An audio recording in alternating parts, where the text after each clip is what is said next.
going to show you how I made $7.4 million with Shopify. I'm going to share my screen and I'm going to show you the 4 main pillars that we use to achieve this. So let's dive in. And then just a quick proof for you guys to show that we did 7.4 million in revenue on the Shopify dashboard. Just reload this. And there you can see it. So there are 4 pillars that allowed us to generate $7.4 million with Shopify. And I'm going to go through each one of those right now. So we're going to start with the product and the offer. So the ability to scale always starts with the product and the offer. If you don't have a good product, if you don't have a good offer, nothing else matters. All right. So that's the first point. And the key attributes of the product that made it scalable for us were first, mass appeal, meaning our total addressable market was large, right? We had a big market to advertise to. And that just means that we wouldn't cap out our revenue at a lower amount, right? We had more to scale into. The product also solved a big pain point that people are experiencing. If you have a product that really solves a big pain point, that you can really go heavy on direct response and create the before and after and that change, then it makes it easier for the customer to see, how your product is going to help them achieve the solution that they're after.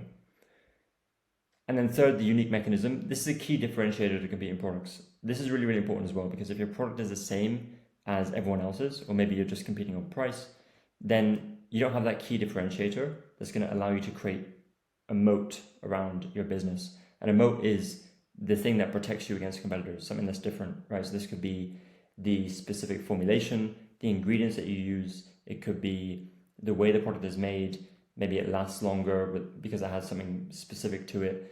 Maybe it's the process of buying it. There's a lot of different things that could be unique mechanisms, but ultimately it's a key differentiator. And then the offer itself was also strong and competitively priced. We had both one-time and subscription offers, where the subscription offer was really, really attractive. So it's more than just a dollar or percentage savings amount. There's extra benefits for subscribing. And if you have a subscription program, I'd really, really recommend getting creative with the offering itself. Don't just give them 10% off, 20% off for subscribing.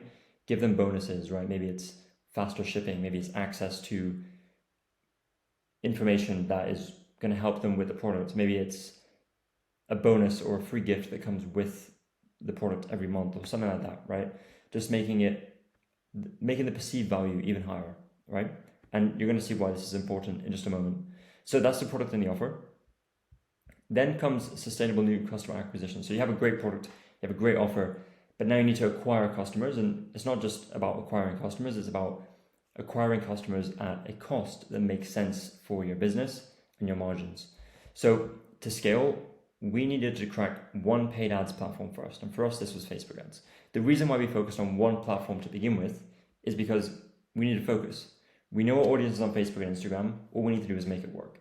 And before running any ads, it's important to have clarity on the target for new customer acquisition, i.e., how much do we need to spend to acquire new customers profitably? So if you're running ads and you don't have this clarity, then it's very, very dangerous. And just on the one platform thing, I see a lot of brands that are trying to run Facebook ads, TikTok ads, Pinterest ads, Google ads, YouTube ads, all at the same time. And none of the platforms are really crushing it for them.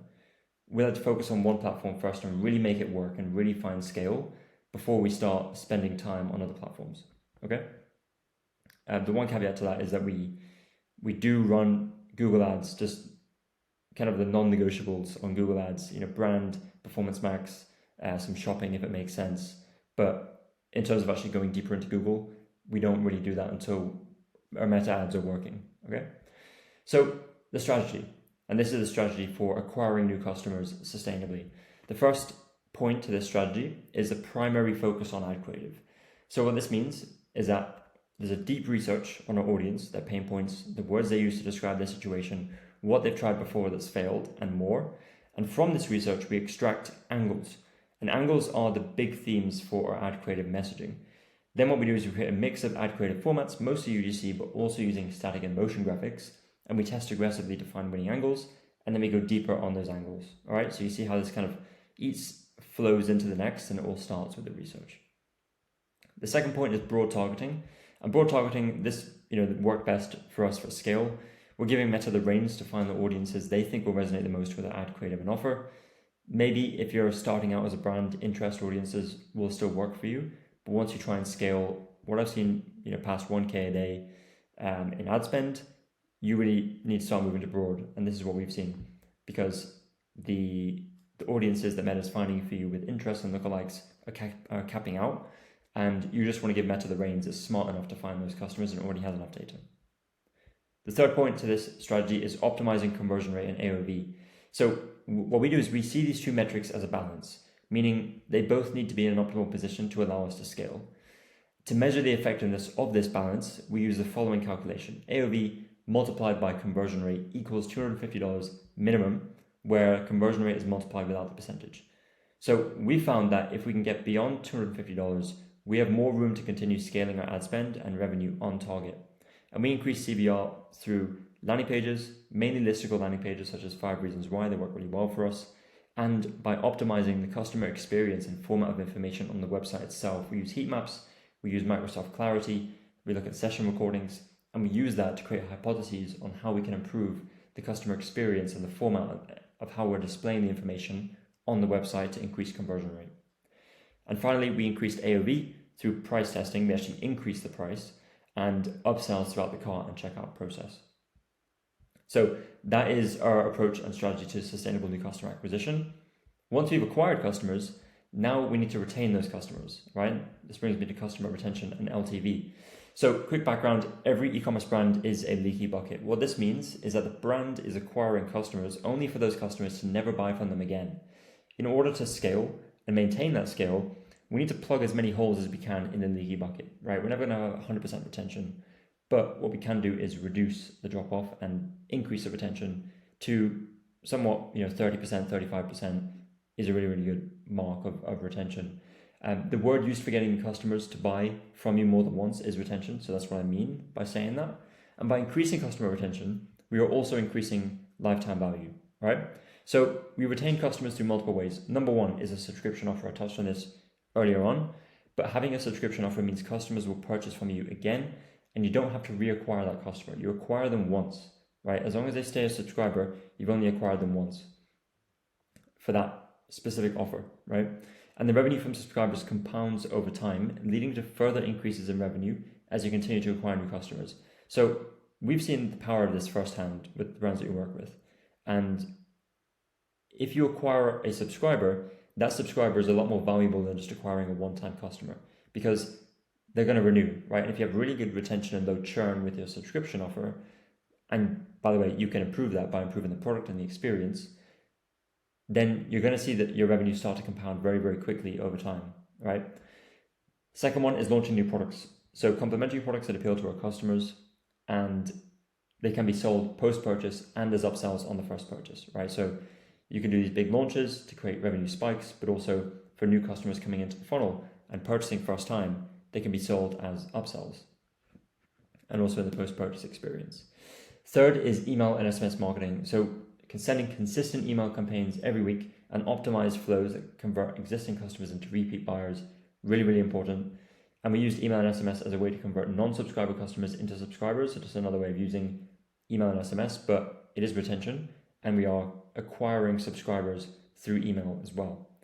The fourth and final point to retention is solid customer experience and support. Retention will suffer if this is not in place. So the customer needs to feel valued, and the experience needs to be seamless for them. Make it easy for them, have fast responses, taking care of any issues quickly. Another benefit to this is increased word of mouth marketing, which helps with new customer acquisition. It comes full circle, right? So this is really, really important. Otherwise, the leaky bucket, it's going to be very, very difficult to plug those holes in the leaky bucket if you don't have this down. And the other thing I touched on earlier is product as well, right? If you have a really good product, if you don't have a really good product, make it better, right? Finally, operations. Scale comes with a different set of challenges. So first one is being able to meet increased demand. This is product inventory and fulfillment. So not just, we need to sell more units, as we also need to fulfill more units on time. Being able to meet fast shipping expectations and being able to maintain or even improve product quality while there's higher demand. And that's really, really difficult to do. Is your demand is increasing, you need to order more inventory, but you also need to improve the product at the same time. This is where brands really get ahead, is when they can do this. So solutions to common operations problems. First is inventory forecasting, and this is based on historic data and future expectations for sales, including planned increases in ad spend. I see a lot of brands, they don't factor in potential increases in ad spend to their inventory forecasting, and then they increase the ad spend and they run out of stock, right? You need to be able to use both historic data, future data, but also your ad spend plans, right? Then you could also move to a 3PL. Sorry, you can move from your 3PL to your own warehouse to improve fulfillment. However, this comes with its own set of challenges. If you have your own warehouse, it's another cost, it's another responsibility that you have. You have to hire staff for that warehouse, etc. It's not always necessary, right? It's you can scale with a 3PL, that's not a problem. But if you do see problems with fulfillment, things getting lost, your 3PL is actually harming you, and maybe you've tried multiple 3PLs, moving to a warehouse could be your best bet there, right? Then expanding customer support and experience team at the same time as revenue increases, not waiting until there's issues, but proactively expanding customer support and the experience team to handle more tickets, handle more orders. And finally, improving relationships with suppliers for better rates, sustain quality, and more reliability. Go and visit your suppliers, really build a relationship, and make sure they can handle your scale, right? A lot of suppliers, they can only make up to a certain number of units for you. So you might eventually outgrow your supplier and you'll need to find other ones, or you'll need to work with multiple. So that's something to keep in mind as well. As you build a relationship, as you increase the order quantity, you can get better rates. And yeah, the relationship also comes with more reliability with those orders. So that is all for the 4 areas that allow us to make $7.4 million with Shopify. Hope this was helpful. See you in the next one.